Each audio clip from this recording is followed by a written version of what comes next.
pleasant morning to you all. I go by the name Leo Tinashe Matewa, and I'm your host of hashtag Know Your Constitution. And today, to discuss on the Zimbabwe National Youth Policy Bill, I'm joined by Ms. Dion, who will be helping me also to unpack on the National Youth Policy Bill. So, warm welcome, Ms. Dion, to hashtag Know Your Constitution. Thank you, Mr. Leo. Okay, so Dion, would you mind telling us more about yourself? Oh, all right. I'm Dion Tanagashitembwe from Chitungiza. I work with girls and young women, and also I work with other organizations that deals with women issues. Women issues, okay, Yes. interesting. So, as a young person, because I know you're a young person, but as a young person, what does the Zimbabwean National Youth Policy Bill mean to you as a young person? Not as a young person as such, but as someone whose age lies between the dormitory age of the youth bill.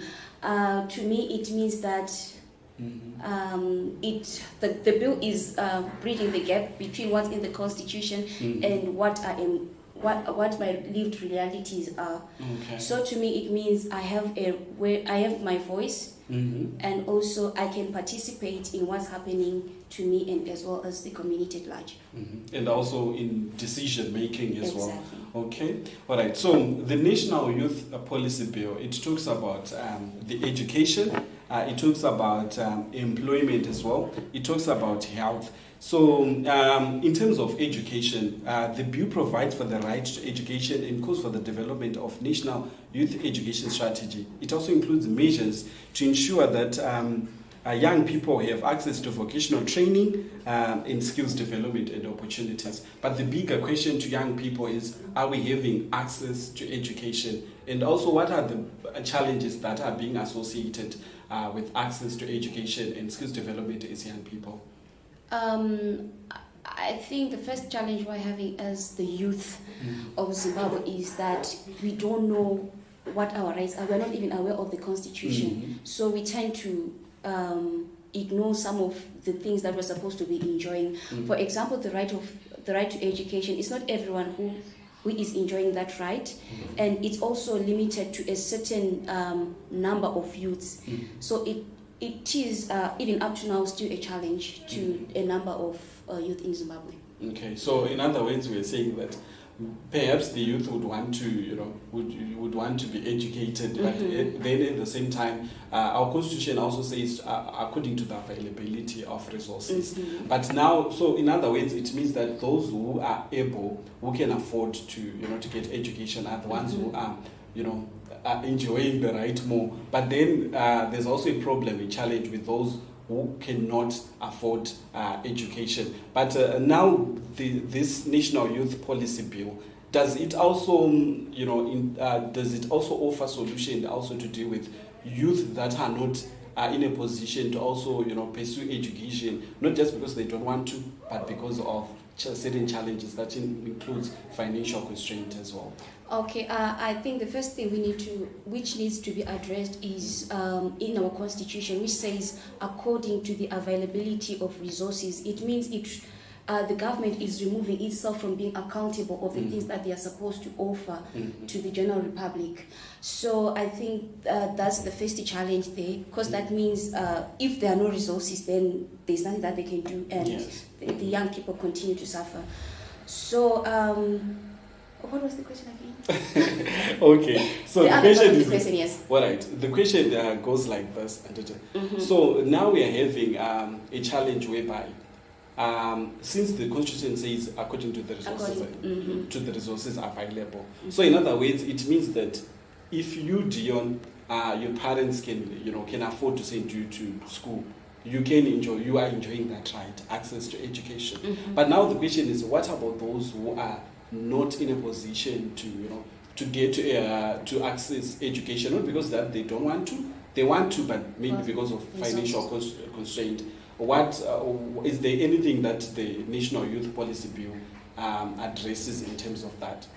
Yeah. Oh, okay. Yeah, I think the National Youth Bill it allows youth to come together and air out what's affecting them. So I think it's one of the things that the young people have to actually comment on, saying that, like going back to what I've said before, like accountability. The government is not accountable for what it is supposed to offer to the general public. So the young people now have to come in and say that it's our right as young people to have access to education, and it's also the responsibility of the government to make sure that those rights are met.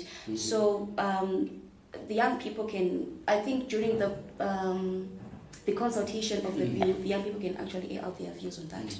So you heard it, guys. So currently there are consultations on the National Youth Bill, on the National Policy Bill. So I think it's also good for young people to also take part and also being in that position where we also air out our views, because this is something that really concerns us as young people. And in regards to that National Youth Policy Bill, there's also access to health. The bill also talks about us young people having access to sexual reproduction, health services, mental health services. But the question is, does Zimbabwe does it have those facilities, or does it offer those services? And are they available? For instance, in regard to sexual reproduction, health rights and services, when you get into the clinic, does the nurse who is going to help you, does she have a non-judgmental attitude? What do you think? Okay, concerning the health issue, I think it's a national issue. Not only is it affecting the youth, but then the youth continues to suffer despite all that, because considering our population, we have the largest number, so we continue to suffer in that sector, and accessing those SRHR services is very difficult for the young people, and especially for those coming from the marginalized areas or the marginalized group. There's shortages of, for example, the PrEP. Sometimes young people cannot easily access those. Maybe it's a matter of who do you know at the hospital. So yeah, I think that's an issue that also has to be addressed. And sometimes sorry to cut you. And sometimes you realize that at times, even if there is availability of those HIV prevention methods, they may also be limited to a number of people. Like when PrEP first came in Zimbabwe, there were issues like preference would be much more given to key populations, because those who are at risk, to commercial sex workers, to the rainbow community, and all that. But at the end of the day, are we also not at risk? Everyone is also at risk because you never know what your boyfriend or your girlfriend is doing. And so apart from health, also one of the things that one of the major challenges that we are facing as young people is the issue of unemployment. And most of the young people are very unemployed. But also now there's the National Youth Policy Bill, which talks about employment, and also the young people being afforded also equal opportunities in terms of employment. But to you as a young person, do you think this is doable from the government part in terms of addressing the unemployment? I think it is doable. For example, in the youth bill that we currently have, it states that young people can take part in there's financial participation of young people. So I think that's where the issue of employment comes in.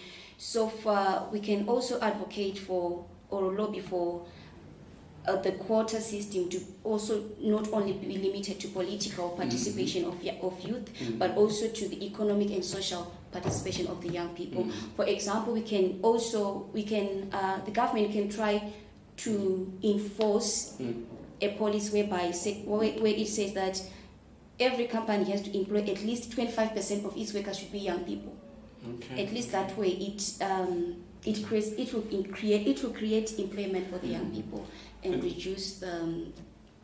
Okay, thank you so much for that. And also one of the things that that is also included in that bill, it talks about offering entrepreneurial skills to young people, also to be self-employed.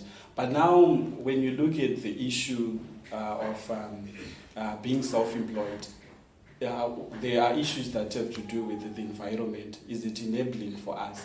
We have got the Youth Empowerment Bank, but is it everyone who can access, those loans to fund their self-starters as well? And so I don't know, what's your take on that? I just want to encourage young people to participate in this consultation so that the government can at least know, because as a measure of trying to get rid of unemployment and or entrepreneurship, the government introduced the Youth Empowerment Bank, but then it's now our mandate as the young people to go back to the government and say this isn't working. I think if you do it this way, we can bridge this gap. There has been a challenge with the Youth Empowerment Bank in that not many youth are aware of the services that they offer. Not many youth are aware of when the loans are out or whatever the services that have to be given to the young people.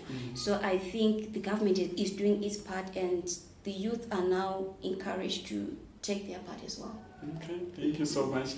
Well, you heard our viewers from Ms. Dion. So, Ms. Dion, before we call it a day, any advice to young people in regards to participation in terms of this National Youth Policy Bill consultations, and also advice to young people in terms of how they can improve their lives as well? Okay, the one thing I can say to the youth out there is we need to take our rights seriously. We need to exercise them. For example, soon there will be the consultation of the youth bill. So make it a mandate for you to go wherever the meetings are being held so that your voices can be heard. We wouldn't want to see 5 years later the young people will be complaining, saying, the government isn't doing much to us, but then they gave us the opportunity, so let's make use of them. And as well, sometimes let's try by all means to access information. Even if the information doesn't come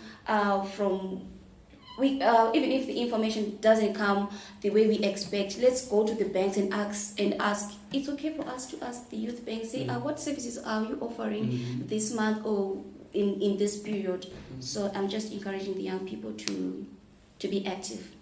Thank you so much. Thank you so much, Dion. Well, you heard it, guys. So it's also very important as young people to take part in these consultations that are happening across the country in terms of the Zimbabwe National Youth Policy Bill. And also as young people, we have normally heard this saying that anything without the total involvement of youth is not for youth. But sometimes if we are not partaking or participating in these things that have to do with youth, then who can speak for us? So I think there's a need for young people to get involved when these policies are being made, to also air out our views, and because this is something that is good for us. With that being said, thank you so much for joining us at #KnowYourConstitution. Have a great day.